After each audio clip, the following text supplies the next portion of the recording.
Hi friends, మీ PV Reddy food technologist. ఈరోజు మనము ఒక చిన్న టాపిక్తో మీ ముందుకు రావడం జరిగింది.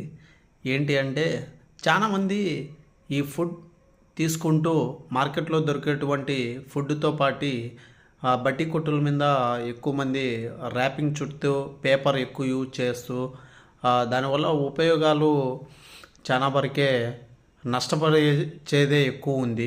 కానీ జనాలకు తెలియక అలానే తింటూ ఉన్నారు. లైక్ ఇలాంటి పేపర్లు యూజ్ చేసి ఇవన్నీ ఈ న్యూస్ పేపర్లు ఇలాంటి యూజ్ చేయడం వల్ల ఈ న్యూస్ పేపర్లు ఇవన్నీ ఇక్కడ ఉండేటువంటి ఇంక్ కానీ ఇవన్నీ మనకు కంటామినేషన్ అయ్యి ఫుడ్ పాయిజన్ అయ్యే స్లో పాయిజన్, అంటే ఇమీడియట్గా మనకు పాయిజన్ అనేది దాని రియాక్షన్ ఉండదు, స్లోగా రియాక్షన్ ఉంటుంది. It's causes to cancer also. అలానే ఎఫ్ఎస్ఎస్ఐ కొన్ని రూల్స్ అండ్ రెగ్యులేషన్స్ తీసుకొని వచ్చినంత మాత్రాన ఇది డౌన్ లెవెల్లో జరగడం లేదు. దీనికి ముఖ్య కారణము ఎక్కువ మార్నింగ్ టిఫిన్స్లో ఎక్కువ వాడుతూ దీని యొక్క ఇంక్ అనేది మనకు బాడీలోకి వెళ్ళి పాయిజన్గా క్రియేట్ అయ్యి డైజెస్టివ్ సిస్టమ్ను కూడా చాలా డ్యామేజ్ అవుతుంది.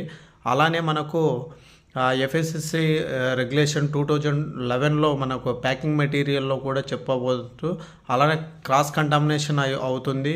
ఎందుకంటే ఈ న్యూస్ పేపర్ అనేది ఒక ప్లేస్ నుంచి మరొక ప్లేస్కు అలా వచ్చి దీనికి ఉండే బ్యాక్టీరియా, వైరసెస్ అవన్నీ కూడా మనకు లోపలికి వెళ్ళే ఛాన్స్ ఎక్కువ ఉంటుంది.